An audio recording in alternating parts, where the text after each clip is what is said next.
చైనాపై America అధ్యక్షుడు వాణిజ్య యుద్ధం ప్రకటించాడు.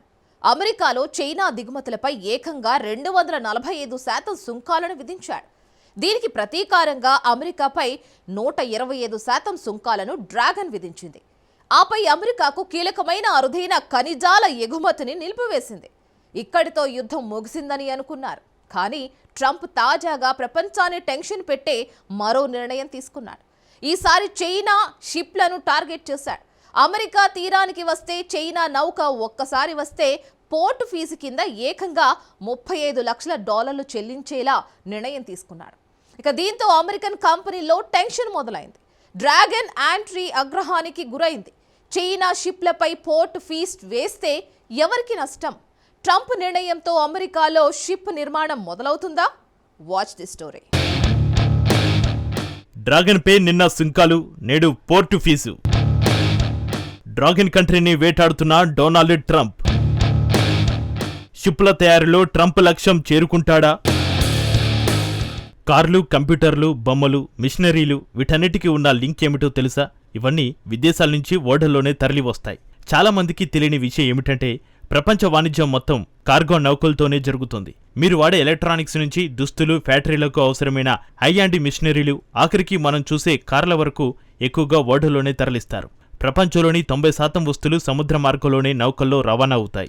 ఇక్కడ ఆసక్తికరమైన విషయం ఏమిటంటే ఇప్పుడు ప్రపంచంలో ఉన్న నౌకల్లో ఎక్కువ భాగం చైనాలోనే తయారు చేయబడ్డాయి. ఇప్పుడు ఈ నౌకలపైనే ట్రంప్ కన్నేశాడు. నిన్న మొన్నటి వరకు చైనాపై భీకరమైన సుంకాలతో ట్రంప్ దాడి చేశాడు. ఏకంగా చైనా దిగుమతులపై 245% సుంకాలను విధించాడు. అంటే ₹1000 విలువైన వస్తువు చైనా అమెరికాకు ఎగుమతి చేస్తే దానిమీద ట్రంప్ సుంకమే $2450 పడుతోంది.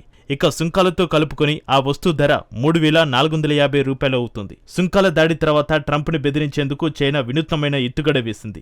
అమెరికాకు అత్యంత కీలకమైన అరుదైన ఖనిజాల ఎగుమతులను బీజింగ్ నిలిపివేసింది. ఈ వాణిజ్య యుద్ధం అక్కడితో ఆగలేదు. ఇప్పుడు చైనాను టార్గెట్ చేస్తూ ట్రంప్ ఆ దేశం నిర్మించిన నౌకలను లక్ష్యంగా చేసుకున్నాడు. నిజానికి ట్రంప్ సుంకాల దాడి వెనుక ఉన్న అసలు కారణం ఏమిటో తెలుసా? ఆయా కంపెనీలు అమెరికాలోనే తయారు చేయాలనేది ట్రంప్ ప్లాన్. సుంకాలను విధిస్తే ఎగుమతులకు బదులు అమెరికాలోనే తయారు చేసేందుకు ముందుకు వస్తాయన్నది ప్లాన్. ఈ క్రమంలోనే ఇప్పుడు షిప్ల తయారీ కంపెనీలు అమెరికాకు రప్పించాలని ట్రంప్ కోరుకుంటున్నాడు. అంటే అమెరికాలోని ఓడల నిర్మాణం చేపట్టేలా ప్లాన్ చేశాడన్నమాట. వైట్ హౌస్లో ఓడల నిర్మాణ కార్యాలయాన్ని ఒకదాన్ని ప్రారంభిస్తామని ట్రంప్ తాజాగా తెలిపాడు. అమెరికాలో ఓడల నిర్మాణానికి ప్రత్యేక పన్ను రాయితీలను అందిస్తామన్నాడు. ఇప్పటివరకు అమెరికా ఓడల తయారీని పెద్దగా పట్టించుకోలేదని ట్రంప్ చెప్పాడు. ఇక ముందు ఓడలను అమెరికా నిర్మించబోతుందని అధ్యక్షుడు ట్రంప్ స్పష్టం చేశాడు. ఇది ప్రపంచంపై, అమెరికా వాణిజ్యంపై భారీ ప్రభావం చూపుతుందన్నాడు. అయితే ఇక్కడే అందరిలోనూ ఓ సందేహం వ్యక్తమవుతోంది. ఓడల నిర్మాణ రంగాన్ని ట్రంప్ ఎలా ప్రారంభిస్తారు? ప్రస్తుతానికి ట్రంప్ వ్యూహం చైనా ఓడలపై అధిక పన్నులు విధించడమే. చైనా నౌకలు అమెరికా తీరాలకు వచ్చినప్పుడల్లా వాటిపై పోర్టు ఫీజులు బాదుతారు. ఈ పోర్టు ఫీజును గణనీయంగా పెంచాలని ట్రంప్ నిర్ణయించాడు. నిజానికి ఇది ప్రపంచ వాణిజ్యాన్ని కుదిపేసే సాహసోపేతమైన చర్యగా విశ్లేషకులు చెబుతున్నారు. ఇప్పటికే ట్రంప్ సుంకాల దెబ్బతో ప్రపంచ దేశాలు విలవిలలాడుతున్నాయి. మళ్లీ చైనా నౌకలపై రుసుముతో పరిస్థితి మరింత దిగజారనుంది. చైనా నౌకలపై పోర్టు ఫీజును ట్రంప్ ఎంత వేయబోతున్నాడు? చైనా నౌక అమెరికా తీరానికి వస్తే ఒక్కో నౌకకు $35 లక్షల పోర్టు ఫీజులు వసూలు చేయాలని ట్రంప్ నిర్ణయించాడు. ట్రంప్ ప్లాన్తో అమెరికా పరిశ్రమలో భయాందోళన వ్యక్తమవుతుంది. అమెరికన్ పరిశ్రమలు అన్నిటికీ చైనా నౌకలపైనే ఆధారపడుతున్నాయి. అందుకే అమెరికాలో అన్ని వర్గాల నుంచి ఆందోళనలు వ్యక్తమవుతున్నాయి. చైనా నౌకలపై పోర్టు ఫీజు భారీగా పెంచితే దేశంలో ద్రవ్యోల్బణం అదుపు తప్పుతుందని నిపుణులు విశ్లేషిస్తున్నారు. అంటే అమెరికన్ వినియోగదారులపై ధరల భారం పెరుగుతోంది. ప్రపంచ షిప్పింగ్ కంపెనీలు కూడా అదే ఆందోళనను వ్యక్తం చేస్తున్నాయి.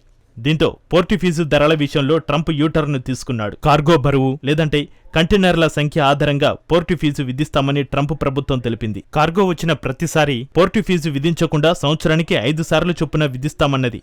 కానీ ఆ పోర్టు ఫీజు నుంచి ఊరట పొందేందుకు కూడా ట్రంప్ ప్రభుత్వం అవకాశం కల్పించింది. అయితే అమెరికన్ షిప్ యార్డ్ నుంచి షిప్ను ఆర్డర్ చేయాల్సి ఉంటుంది. అంటే చైనీస్ నౌకలకు చెక్ పెట్టాలన్నదే ఈ వ్యూహం. అమెరికా షిప్ యార్డ్ నుంచి ఓడను ఆర్డర్ చేస్తే ఆ షిప్పులకు మినహాయింపు లభిస్తోంది. తాజాగా చైనా షిప్పుల విషయంలో ట్రంప్ తీసుకునే నిర్ణయంపై డ్రాగన్ కంట్రీ ఆగ్రహం వ్యక్తం చేస్తుంది. పోర్టు ఫీజులు పెంచడం, కార్గో హ్యాండ్లింగ్ పరికరాలపై సుంకాలను విధించడం రెండు దేశాలకు హానికరమేనని బీజింగ్ తెలిపింది. ట్రంప్ నిర్ణయంతో ప్రపంచ షిప్పింగ్ ఖర్చులు పెరుగుతాయని చైనా వాదించింది. గ్లోబల్ సప్లై చైనాను ట్రంప్ నిర్ణయం దెబ్బతీస్తుందని చైనా ఆరోపించింది. అమెరికాలో ద్రవ్యోల్బణం పెరగడంతో పాటు వినియోగదారులు, కంపెనీల ప్రయోజనాలు కూడా దెబ్బతింటాయని చైనా విమర్శించింది. అమెరికా షిప్ బిల్డింగ్ పరిశ్రమను పునరుద్ధరించలేక చైనాపై పడి ఏడుస్తుందని బీజింగ్ ఎద్దేవా చేసింది. అసలు చైనా షిప్లపై పోర్టు ఫీజు ప్రభావం అంత ఉంటుందా? అమెరికన్ కంపెనీలు ఎందుకు ఆందోళన చెందుతున్నాయి అంటే ట్రంప్ చెబుతున్నది ఓడలను మార్చుకోమంటున్నాడు. అమెరికన్ తీరాలకు ఉచితంగా నౌకలు చేరాలంటే చైనా తప్ప మరే దేశంలో తయారైనదైనా ఓకే అంటున్నాడు. నిజానికి ట్రంప్ చెబుతున్నదంతా ఈజీగా పరిస్థితులు లేవు. ప్రపంచ నౌక నిర్మాణ పరిశ్రమను చైనానే డామినేట్ చేస్తోంది. ఈ ఏడాది ఫిబ్రవరిలో అగ్రదేశం పోర్టులో 1000కి పైగా ఓడలు డాక్ చేయబడ్డాయి. వీటిలో 190 షిప్లు చైనాలో నిర్మించినవే. అంటే అమెరికాకు వచ్చిన మొత్తం ఓడల్లో చైనావి 20% అన్నమాట. ఈ 20% ఓడలన్నీ డ్రాగన్ కంట్రీలోనే తయారు చేయబడ్డాయి. వాస్తవానికి సముద్రంలోని అన్ని ఓడల్లో 3వ వంతు కంటే ఎక్కువగా చైనా షిప్ యార్డులో తయారైనవే ఉంటాయి. ప్రపంచవ్యాప్తంగా ఉన్న షిప్పింగ్ కంటైనర్లలో ఎక్కువగా చైనానే ఉత్పత్తి చేస్తుంది. అంతేకాకుండా నౌకాశ్రయాల్లో ట్రాఫిక్ను నియంత్రించే క్రేన్లు తయారీలో చైనానే ఆధిపత్యం చెలాయిస్తోంది. సింపుల్గా చెప్పాలంటే భూమిపై అత్యంత రద్దీగా ఉండే 10 ఓడరేవుల్లో 7 చైనావే ఉంటాయి. సో చైనా షిప్ యార్డ్ పరిశ్రమను తొక్కేయాలనుకున్న ట్రంప్ ప్లాన్ అమలు అంత ఈజీ కాదు. చైనా నౌకలను విస్మరించడం అమెరికాకు అసాధ్యం. ప్రస్తుతం ప్రపంచవ్యాప్తంగా నిర్మాణంలో ఉన్న నౌకల్లో సగానికి పైగా చైనీస్ షిప్ యార్డులోనే ఉన్నాయి. అంతేకాదు డ్రాగన్ కంట్రీ షిప్ యార్డులు మరిన్ని కొత్త ఆర్డర్లు అందుకుంటున్నాయి. సో చైనీస్ షిప్లను అడ్డుకోవడం ట్రంప్కు అంత ఈజీ కాదు. అమెరికాకు షిప్ నిర్మాణ రంగాన్ని తేవడం కూడా రాత్రికి రాత్రి అసాధ్యం. చైనా కూడా ఒక్కరోజులో ఈ పరిశ్రమ పుంజుకోలేదు. వాస్తవానికి 2000 సంవత్సరంలో చైనా ఓ చిన్న నిర్మాణదారు. ఇప్పుడు ప్రపంచ వాణిజ్యంలో ఆరుతేరి ఆటగాడిలా మారిపోయింది. ఇంధనాల దిగుమతులకు, వస్తువుల ఎగుమతులకు ఓడలు అవసరం. సో చైనా పెద్ద ఎత్తున ఎగుమతులు చేస్తున్నందున షిప్ యార్డులకు డ్రాగన్ ప్రభుత్వం భారీగా మద్దతు ఇచ్చింది. సబ్సిడీలు, చౌక రుణాలు, సరసమైన ఉక్కు, ఓడల నిర్మాణదారులకు కార్మికులను అందించింది. 2010 నుంచి 2018 మధ్యకాలంలో బీజింగ్ షిప్ నిర్మాణానికి ఏకంగా $13,200 కోట్ల వెచ్చించింది. దీంతో నేడు చైనీస్ షిప్ యార్డులు విస్తారంగా, సమర్థవంతంగా పనిచేస్తున్నాయి. అంతే స్థాయిలో ప్రయోజనాలను పొందుతున్నాయి. అయితే చైనా ఆధిపత్యం కారణంగా న్యాయమైన పోటీని చైనా నాశనం చేసిందని అమెరికా ఆరోపిస్తుంది. సో అమెరికన్ యార్డులు చైనాతో పోటీ పడలేకపోతున్నాయి. అందుకే ట్రంప్ పోర్టు ఛార్జీలతో చైనా నౌకలను టార్గెట్ చేసేందుకు సిద్ధమయ్యాడు. అయితే ట్రంప్ ప్లాన్తో ఎలాంటి ఇబ్బందులను ఎదుర్కోవాల్సి వస్తుందోనని నిపుణులు ఆందోళన వ్యక్తం చేస్తున్నారు. ఎందుకంటే ట్రంప్ ప్రణాళికలు విజయవంతం అవడానికి చాలా సమయం పడుతోంది. అమెరికన్లు కొత్త షిప్ యార్డు ఏర్పాటు చేసి నౌక నిర్మాణాన్ని ప్రారంభించడానికి కనీసం 6 నుంచి 7 సంవత్సరాలు పడుతోంది. అంటే అమెరికా అధ్యక్షుడి పదవి కాలానికి కంటే ఎక్కువ సమయం అన్నమాట. అప్పటి వరకు ప్రపంచ వాణిజ్యం ఆగదు.